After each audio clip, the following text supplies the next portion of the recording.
veģetatīvo distoniju pirmoreiz saskāros 7. klasē, kad mācījos ģimnāzijā. Tolaik bija lielā fiziskā un mentālā pārslodze, un jau kādu laiku jūtu, ka daudz kas sakrājies. Tas izpaudās tieši tā iemesla pēc, ka es ļoti maz runāju ar cilvēkiem, es biju ļoti noslēgts pēc dabas. Tas ļoti introverts un mazrunīgs. Es ar savu ģimeni ļoti maz runāju un varēju nerunāt dienām ilgi. Būtībā visas lietas, kas man apkārt notika, es ļoti uztvēru, ļoti izjūtu emocionāli. Bet es nekad, var teikt, to nerādīju tā uz āru nevienam. Pati veģetatīvā distonija tā pirmoreiz izpaudās sporta laikā. Bija tāds fiziski aktīvāks brīdis. Mēs darījām visādus akrobātikas un vieglatlētikas vingrinājumus. Tad man palika tīra sporta beigām diezgan slikti. Sāka rādīties ņirboņi un melni plankumi. Sāku neredzēt cilvēkiem sejas. Tas bija diezgan biedējoši. Jūtos diezgan slikti.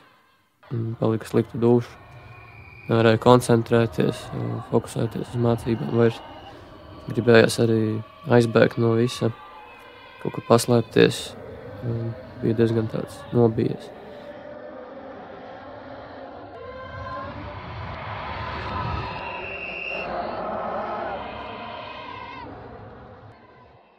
Tā es arī darīju. Es aizbraucu uz mājām un mēģināju nomierināties un apgūlos, gribēju atpūsties.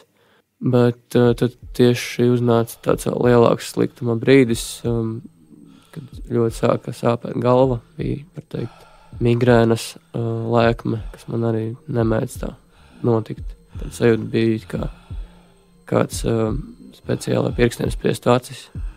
Palika ļoti slikta duša, un es arī izvēmos. Bija sajūtas, kad reāli neiztika, kad es mirstu, bet kā iet kaut kas uz to pusi, ka nevar to tā izturēt. Un tad arī tas beidzās to, kad organisms atūdeņojas ļoti nogurs tā, kad nav pilnīgi spēkā un kad man vajadzēja ātro palīdzību uz slimnīcu. Jā, tā man tā pirmā reize bija.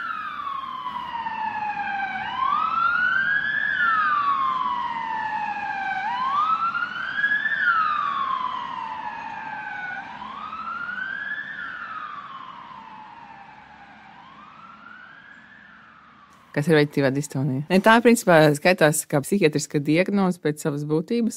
Ja mēs runājam par tādu tā kā definīciju, tā doma galvenā ir tāda, ka cilvēkam ir kaut kādas sūdzības par fiziskiem simptomiem, tad viņam kaut kas sāp vai viņam tur, slikta duša, kas neatbilst kaut kādām fiziskām atradnēm viņa organismā. Pieņemsim, ja viņam tur ir sūdzības par sirdsklāvēm, viņš pārbaudās pie sirdsārsta un tad tur tā kā neatrod, ka viņam būtu kaut kādas sirds problēmas. Tas ir viens no tādiem kritērijiem uz doto brīdi, kad jābūt izslēgšanas diagnoze tā sanāk.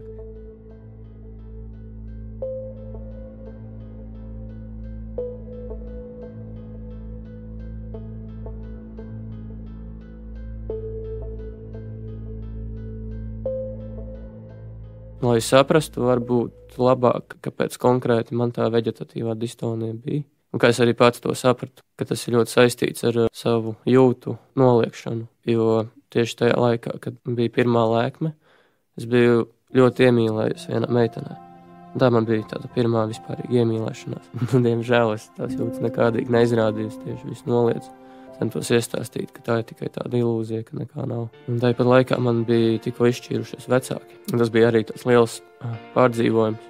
Un kādreiz arī sāku mācīties ģimnāzijā un nomainījās vide un klases biedri, un tad bija tā iemīlēšanās. Un tad kaut kā arī viss kopā salikās, kad ja vecākiem nav tur mīlestības savā starpā, tad arī automātiski es nespēju mīlēt un tikt pāri kaut kam. Tad puisis tā kā vairāk ieskicē tos apstākļus, kas bija pirms tās pirmās panikas lēkmes. Pa lielam to apstākļu ir tik daudz, un to faktoru no kaut kādā ziņā savādi, ja tā kā nebūtu kaut kāda ārēja izpausme. Un tas ieskicēja kaut kādas daudz dažādas problēmas, tās pašas vecāku attiecības, cik ļoti dažādos vecumos tomēr ietekmē bērnus. Tas tā kā to situāciju padara vēl skaidrāku.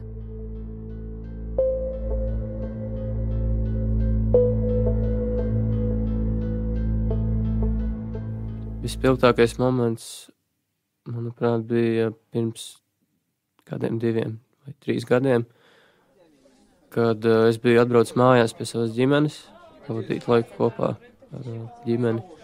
Mēs bijām aizbraukuši pie ģimenes drauga uz pirti, un es jau taisījos pēc pirts braukt atpakaļ uz Jūrmalu, kur es mācījos. Tad man arī sākas tādi paši simptomi, ka es sāku neko neredzēt. Nu, es redzēju, bet ar defektiem, ar tiem pašiem melniem pleķīšiem ir grūti saskatīt sejas un orientēties.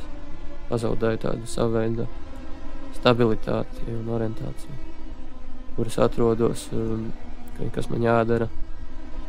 Varētu teikt, ka tāda kā panikas lēkme uznāca. Būtībā notika tāpat arī kā pirmajā reizē, kad uznāca liels nelabums, sāku vemt. Bija arī diezgan izteikta caurēja un vispār organisms attīrījās ļoti izteikti. Arī tāpat ar ātro palīdzību bija jābrauc uz slimnīcu. Kāds 2 vai 3 dienas tu pagulēji pie sistēmām. Pieslēgts, neko neēdu, neko arī īpaši nedarīju. Atslēdzos no tādas ikdienišķās dzīves realitātes. Cilvēks minēja, ka viņš, cik saprot, atpūtas brīdī ir bijusi šī konkrētā spilgtākā panikas lēkme. Tas arī ir diezgan bieži cilvēkiem. Citreiz liekas, ka viņi ir kaut kādā pārslodzē vai mentālā vai darba, un tad viņi noskaņojušies kaut kā atpūsties, atgūt savu spēku. Tas arī ļoti bieži tas moments, kad cilvēks domā, ka viņš kaut ko ir izdarījis savā labā, un ka tagad vajadzētu visam būt labi, bet īstenībā tas stāvoklis dekompensēs. Jo ir tā, ka kaut kādos brīžos, kad mums tur ir daudz jāstrādā, ka mēs esam izdomājuši kaut kādus savu pienākumus, vai tie ir uzlikti, organisms mobilizējās. Un tad brīdī, kad ir tā iespēja atslābt, tad arī nāk, laukā viss labais un sliktais. Un ļoti bieži ir tā, ka cilvēkam ilgstoši ir tās problēmas, ka tie sliktākie punkti mēdz būt. Šī gadījumā bija izbrauciens uz pirti un tā.